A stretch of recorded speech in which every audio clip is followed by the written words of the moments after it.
우리가 지난 시간에 예수님의 삶을 움직였던 단 하나의 동력이 무엇인지 말씀을 나누었습니다. 그것은 바로 상황이 아닌 기록된 말씀이다라고 우리가 함께 생각을 해봤습니다. 그 시작은 이랬습니다. 제자들의 뜨거운 찬양 소리 속에서도 거기에 그 사람들의 제자들의 소리에 심취하지 않으시고 너희가 다 나를 버리리라 선포하실 수 있었던 힘은 기록된 바라는 그 근거에 의해서 시작했다라는 거죠. 기록된 바 내가 목자를 치리니 양들이 흩어지리라는 하나님의 말씀을 자신의 유일한 상황 또 현실로 믿었기 때문에 그 길을 가시고 그렇게 선포하실 수 있었다라는 것입니다. 그런데 이제 여기서 이제 이 엄중한 말씀의 선포 앞에서 모두가 침묵하고 있을 때 유독 한 사람의 목소리가 그 침묵을 깨고 이제 튀어나오게 됩니다. 그가 누구냐면 예수님의 수제자, 언제나 열정으로 가득했던 사람, 바로 베드로입니다. 예수님의 말씀이 떨어지자마자 베드로가 마치 기다렸다는 듯이 그의 입을 이제 열기 시작합니다. 그 내용이 이제 29절 말씀인데 이렇게 기록되어 있습니다. 베드로가 여짜오되 다 버릴지라도 나는 그리하지 않겠나이다. 오늘 이 베드로의 한마디 고백 속에서 우리 자신의 모습을 발견하기를 원합니다.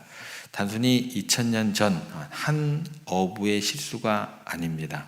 이것은 오늘 살아가는 우리 모두의 마음 깊은 곳에 도사리고 있는 가장 위험하고도 굉장히 교묘한 적, 바로 자기 확신의 목소리입니다. 그래서 오늘 말씀의 제목은 무너질 수밖에 없는 자기 확신. 다시 말씀드리면 무너질 수밖에 없는 자기 확신이라는 제목으로 우리가 함께 생각해 보고자 합니다. 오늘 이 새벽에 이 베드로의 모습을 거울 삼아 우리 자신을 돌아보면서 무너질 수밖에 없는 자기 확신이라는 그 교묘한 함정에서 나오고 그 자기 확신을 허물고 오직 주님만을 의지하는 은혜의 자리로 다시금 돌아가는 우리 모두가 되기를 소망해 봅니다. 베드로의 말을 다시 한번 자세히 살펴보시면 다 버릴지라도 나는 그리하지 않겠나이다. 이 말 속에 두 부류의 사람이 등장하게 됩니다. 첫 번째 사람은 다, 올이죠. 올. 다라는 무리 하나, 그리고 나, 아이라는 한 사람입니다. 다하고 나, 이 두 가지로 이제 두 부류의 사람으로 이렇게 베드로가 이렇게 구분짓고 있습니다. 베드로는 지금 자신을 다른 모든 제자들과 분리하고 있습니다. 선생님의 말씀은 저 연약한 다른 제자들에게는 해당될지 모르겠습니다. 저들은 버릴 수도 있겠지요. 그런데 주님, 저는 다릅니다. 저는 저들과는 격이 다른 헌신과 사랑을 가지고 있습니다. 저는 예외입니다. 이것이 바로 자기 확신의 가장 무서운 첫 번째 특징이 되는 것입니다. 뭐냐면 바로 예외의식입니다. 예외의식. 이 예외의식을 우리 가운데 있는지 없는지 점검해 보는 방법은 굉장히 간단합니다. 하나님의 말씀이 선포가 될 때 우리가 어떤 태도로 듣는가, 지금 이런 질문들을 던져보면 됩니다. 너희는 다 죄인이다 라는 말씀이 들려지게 될 때 그 말씀 앞에서 우리는 혹시 마음속으로 네, 하나님의 말씀은 진리이십니다. 그런데 저기 앉아있는 저 사람이 정말 죄인입니다. 나는 저 사람만큼은 아닙니다. 라고 선을 긋고 있지는 않으십니까? 예. 그리고 세상과 벗되는 것이 하나님과 원수됨을 알지 못하느냐라는 이 말씀 앞에서 네, 세상에 빠져있는 사람들 참 안타깝습니다. 그러네 저는 성수주일도 하고 11조도 드리니 괜찮습니다. 라고 스스로를 예외적인 존재로 여기고 있지는 않으십니까? 베드로의 확신이라는 것은요, 용기나 믿음에서 나온 것이 절대 아니었다라는 거예요. 그것은 다른 사람과 나를 비교하는 교만함 나온에서 나온 자기 확신이었다라는 것입니다. 이게 이제 잘못됐다라는 거죠. 그리고 이 교만이라는 것은 어떻게 작동을 하게 되냐면 하나님의 말씀마저도 자기에게 적용되지 않는다고 믿게 만드는 굉장히 무서운 힘을 가지고 있다라는 거예요. 하나님의 말씀도 자기 확신 앞에서는 힘을 못 쓰게 되더라는 거예요. 만약 베드로가 정말로 주님을 의지했던 사람이었다면 어떻게 반응해야 했을까요? 아마 이렇게 기도를 해야 될 겁니다. 주님, 주님께서 그렇게 말씀하시니 제 안에도 그런 연약함이 있음을 고백하게 됩니다. 이게 맞아요. 예. 이게 믿음이고 이게 더 믿음 안에서 주어지는 용기예요. 자기 확신은 이렇게 나아가지를 않습니다. 주님, 저는 넘어지기 쉬운 존재입니다. 제가 주님을 버리지 않도록, 주의 말씀이 제게 이루어지지 않도록 저를 불쌍히 여겨주시고 저를 붙들어 주시옵소서. 이게 믿음입니다. 자기 확신에 찬 사람은 이렇게 나오지가 않아요. 기도 자체도, 고백 자체도.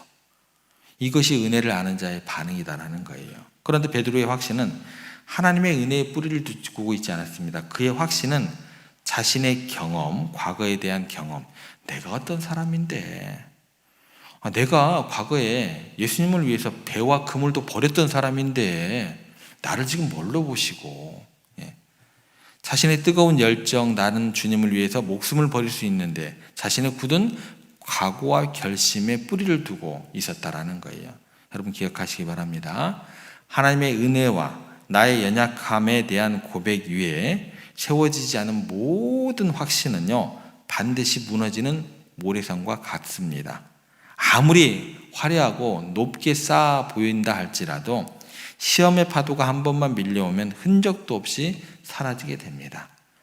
그래서 주님께서 이 베드로의 위험한 고백을 그냥 못 들은 척 넘어가지 않으십니다. 이 위태로운 자기 확신이 서 있는 베드로에게 주님께서 다시 한번 재차 강조하시면서 말씀하십니다. 오히려 더 구체적으로 이야기를 하세요. 더 아픈 진실로 그의 마음을 찌르십니다. 찔러요. 30절 말씀 보면 이렇게 구체적으로 어떻게 아프게 찌르는지 보시기 바랍니다.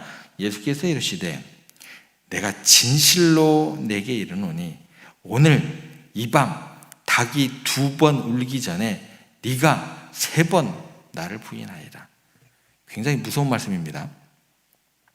너는 나를 버릴 거야 라고 굉장히 막연하게 말씀하시고 경고하시는 게 아니에요. 오늘 바로 이 밤에 닭이 2번 울기 전에 한 번도 아니고 네가 나를 3번이나 모른다고 할 것이다 라고 이야기를 하고 계세요. 주님은 베드로 자신보다 베드로를 더 깊이 정확하게 알고 계십니다. 그의 결심이 얼마나 얄팍한지, 그의 용기가 얼마나 보잘것없는지를 꿰뚫어 보고 계셨다라는 거예요. 이것이 우리에게 말해주는 것은 굉장히 명확합니다. 주님은 우리를 아십니다. 그런데 내가 나를 아는 것보다 더 깊이 우리를 아신다라는 거예요. 우리가 어떤 상황 가운데 쉽게 넘어지는지를 우리보다 더 잘 아세요. 우리의 가장 약한 고리가 무엇인지 우리보다 더 잘 아세요.